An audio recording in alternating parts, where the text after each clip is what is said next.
மல்லி சைடில் அடுத்து என்ன நடக்கலாம் அப்படின்னா, மல்லி இப்போ தாங்க பழைய மல்லியாக மாறியிருக்காங்க. மல்லி அப்படி பார்க்கறதுக்கு ரொம்பவுமே சூப்பராக இருக்குது. ஏன்னா மல்லி கிராமத்து பொண்ணு. எப்படி இருக்கணும், எதுக்குமே பயப்படாமல் துணிஞ்சு செயல்படணும். அப்படியாப்பட்ட மல்லி தான் நம்ம ஆரம்பத்தில் பார்த்தோம். ஆனால் போக போக மல்லி கொலை கொலன்னு போயிட்டு எல்லாத்துக்கும் அழுதுகிட்டு சும்மா உட்காந்துக்கிட்டு இதெல்லாம் பார்க்கறது நல்லாவா இருக்குது. அப்படிப்பட்ட மல்லி நம்ம பார்த்தோம். ஆனால் டைரக்டர் இப்போ தான் எல்லாத்தையும் புரிஞ்சுக்கிட்டார் போல. பழைய மல்லியை நம்ம கண்ணு முன்னாடி வந்து நிப்பாட்டிட்டாரு. மல்லி ராஜேஸ்வரி வீட்டுக்கு போயிட்டு, என்ன ராஜி, என்ன சந்தோஷமாக இருக்கியா? உனக்கு எதிராக யாருமே வந்து கோர்ட்டில் வாதாட மாட்டாங்க தானே நீ இவ்வளோ தூரம் ஆட்டம் போட்ட. ஆனால் பாவம் ராஜி, எல்லாமே இப்போ மாறி போச்சு. உனக்கு எதிராக போர்க்குடி தூக்கத்துக்கு ஒரு ஆள் வந்துட்டாங்க. தேவசேனா அப்படிங்கிற வக்கீல் இப்போது உனக்கு எதிராக வந்து ஆஜராவன்னு சொல்லிட்டாரு. அதுவும் அந்த வக்கீல் மூலிமா உன்னை கண்டிப்பாக நாங்கள் ஜெயிலுக்கு அனுப்ப தான் போகிறோம். அது மட்டும் இல்லை ராஜி, உங்ககிட்டேருந்து நான் இழந்த எல்லாத்தையும் மீட்டெடுக்க போகிறேன். விஜய் ஏமாற்றி வாங்கினி சொத்து அதை திரும்ப நான் வாங்க போகிறேன். அதே மாதிரி விஜய் ஜெயிலேருந்து திரும்ப கொண்டு வர போகிறேன். வெண்பாவையும் நான் என் கூட கொண்டு வர போகிறேன். எல்லாத்துக்கும் மீட்டு தரேன்னு சொல்லி இப்போ தேவசேனங்களுக்கு வாக்கு கொடுத்துருக்காங்க. அதனால் இனிமேல் உன் ஆட்டம் ரொம்ப நாளைக்கு நீடிக்காது. அதனால் நீ என்ன பண்ணுற, ஜெயிலுக்கு போகிறதுக்கு முன்னாடி கடைசியாக ஏதாவது பிடிச்சிருந்துச்சுன்னு வச்சுக்கேன், அதெல்லாம் இப்பயே சாப்பிட்டு பார்த்துக்கோ, செஞ்சுக்கோ. அதுக்கப்புறம் லைஃப்பில் நீ அதெல்லாம் அனுபவிக்கவே முடியாது அப்படின்னு மல்லி ராஜியை பயங்கரமாக பயமுறுத்துறாங்க. பயமுறுத்துறது மட்டும் இல்லாமல் கழுத்தில் கத்தி எடுத்து வச்சு, இப்படி தான் உன் நிலைமை இப்போ இருக்குது. உன் கழுத்தில் கத்தி தொங்கிட்டு இருக்கு. எப்போ வேணும் கழுத்தை வெட்டலாம். அதை நீ தான் பார்த்து முடிவு பண்ணிக்கணும்.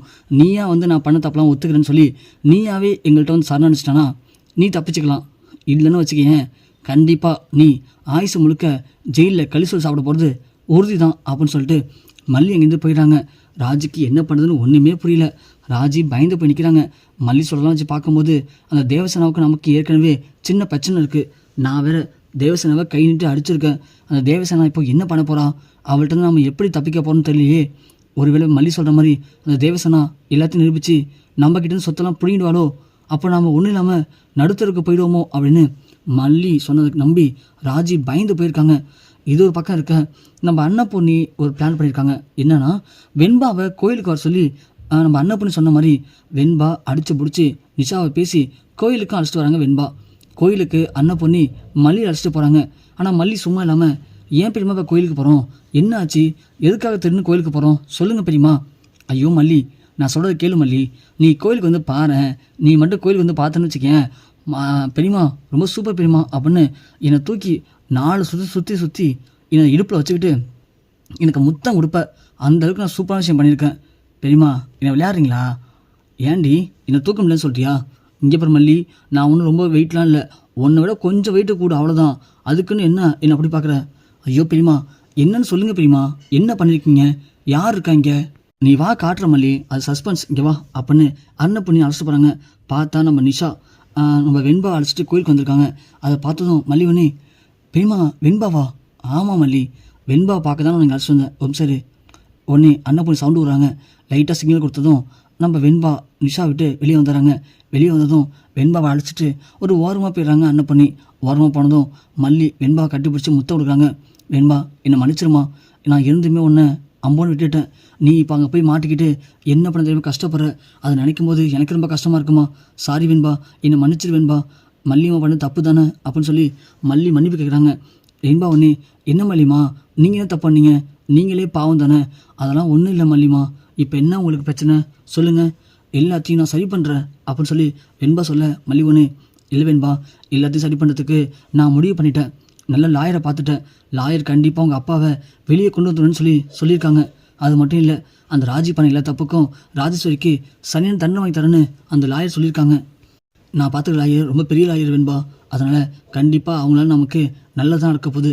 எல்லாமே இன்னும் ஒரு வாரம் 10 நாள் தான் வெண்பா, அதுக்குள்ளே கண்டிப்பாக டாடாவை மீட்டு ஒன்றையும் அங்கேருந்து கொண்டு வந்து நம்ம 3 பேரும் பழைய மாதிரி ஒன்றா ஒத்துமையாக சந்தோஷமாக நம்ம பழைய வீட்டிலே வாழலாம் வெண்பா அப்படின்னு மல்லி வெண்பாவுக்கு சத்தியம் பண்ணுறாங்க.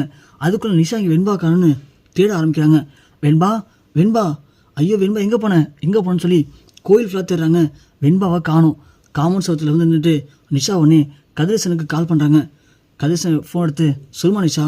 ஐயோ அப்பா, நானும் வெண்பாவும் கோயிலுக்கு வந்தோம்ப்பா. சரி அதுக்கு என்னம்மா, ஏன் அதுக்கு பதட்டமாக பேசுகிற? இல்லைப்பா வெண்பாவை காணுப்பா. நிஷா என்னம்மா சொல்கிற, வெண்பாவை காணுமா? நல்லா தேடி பார்த்தியா, கோயிலில் காணும் பார்த்தியா? ஐயோ அப்பா, ஃபுல்லாக தேடி பார்த்தாப்பா, வெண்பா கோயிலில் காணுப்பா. எனக்கு இப்போ என்ன பண்ணுறதுன்னு ஒன்றுமே புரியலப்பா. ஐயோ நிஷா, நீ இன்னும் லூஸாமா? நீ ஏன் இப்போ வெண்பா அங்கே அழைச்சிட்டு போன? வெண்பா மட்டும் காணும்னு விஷயம் அந்த விஜய்க்கும் மல்லிக்கு தெரிஞ்சுன்னா என்ன ஆகும் தெரியுமா? என்னப்பா சொல்கிறீங்க? வெண்பா காணும்னு மல்லிக்கு தெரிஞ்சா என்ன பண்ணுவா? என்னம்மா நீ ஒன்றும் தெரியாமல் பேசிகிட்டு இருக்க? வெண்பா மட்டும் காணும்னு மல்லிக்கு தெரிஞ்சா அவள் போய் ஸ்டேஷனில் கம்ப்ளைண்ட் கொடுத்துட மாட்டாளா? வெண்பாவை இவங்க தான் கஸ்டடியில் விட்டோம், ஆனால் வெண்பாவை காணும் இப்போது, அவங்க தான் பொறுப்பு அப்படின்னு சொல்லி நம்மளே அரசு பண்ண வச்சுருவாங்கம்மா. நீ ஃபஸ்ட்டு வெண்பாவை தேடு, வெண்பா எங்கேயும் போயிருக்கக்கூடாது, நான் போய் மல்லி வீட்டில் வெண்பா இருக்கலான்னு பார்க்குறேன் அப்படின்னு கதிரேசன் ஃபோன் வைக்கிறாரு. நிஷா ஒன்று பதட்டமாக ஓடுறாங்க. இதை மல்லியும் நம்ம அன்னப்பொண்ணியும் காதில் வாங்குறாங்க. ஓ, அப்போது வெண்பாவை காணும்னா இந்த கதிரேசன் குடும்பம் ஒட்டுமொத்தமாக காலியா? மல்லி, எனக்கு ஒரு ஐடியா தோணுது மல்லி. சொல்லுங்கள் பெரியம்மா. வெண்பா அழைச்சிக்கிட்டு என் ஃப்ரெண்டு வீடு ஒன்று இருக்குது, அங்கே அழைச்சிட்டு போயிடலாம். வெண்பா அங்கே இருக்கட்டும். வெண்பாவை காணும்னு கண்டிப்பாக அந்த கதிரேசன் நம்ம வீட்டில் வந்து கேட்பான். அப்போ கதிரேசனை வச்சு பிளாக்மெயில் பண்ணி அந்த ராஜேஸ்வரி பற்றின எல்லா விஷயத்தையும் நாம் அவனை வச்சே கறந்துடலாம். அப்படி மட்டும் கறந்துட்டோம்னா நாம் ஈஸியாக நம்ம லாயர் தேவசேனா வச்சு விஜய் என் தப்பும் பண்ணலை அப்படின்னு நிரூபிச்சிடலாம் மல்லி. பெரியம்மா, நீங்கள் சொல்கிறதெல்லாம் ஓகே பெரியம்மா, ஆனால் கதிரேசன் அதுக்கு நமக்கு ஹெல்ப் பண்ணணுமே. பண்ணுவா மல்லி, பண்ண வைக்கிறவா அப்படின்னு அன்னப்பொண்ணி வெண்பா அழைச்சி போய் அவங்க ஃப்ரெண்டு வீட்டில் விட்டுட்டு, வெண்பா இங்கே இருமா, பிக் பார்ட்டி ஒன்று நாளைக்கு வந்து கூப்பிட்டுக்கிறேன், அதுக்கப்புறம் நீ கடைசி வரைக்கும் நடந்துருமா, இங்கே கூட இருக்கலாம், புரியுதா? சரிங்க பிக் பார்ட்டி அப்படின்னு வெண்பா அங்கே இருக்காங்க. மல்லியும் அன்னப்பொண்ணியும் வீட்டுக்கு போகிறாங்க. போன கொஞ்ச நேரத்தில் கதிரேசன் வீட்டுக்கு வராரு. வந்துட்டு இது மாதிரி வெண்பா எங்கே மல்லி வெண்பா அப்படின்னு சண்டை போடுறாரு. மல்லி ஒன்று, என்ன சார் சொல்கிறீங்க? வெண்பாவை உங்கள்கிட்ட தானே போலீஸுங்க அமுச்சு விட்டாங்க, கோர்ட்டில் உங்கள்கிட்ட தான் இருக்குன்னு சொல்லி உங்கள் கஸ்டடியில் விட்டுருக்காங்க.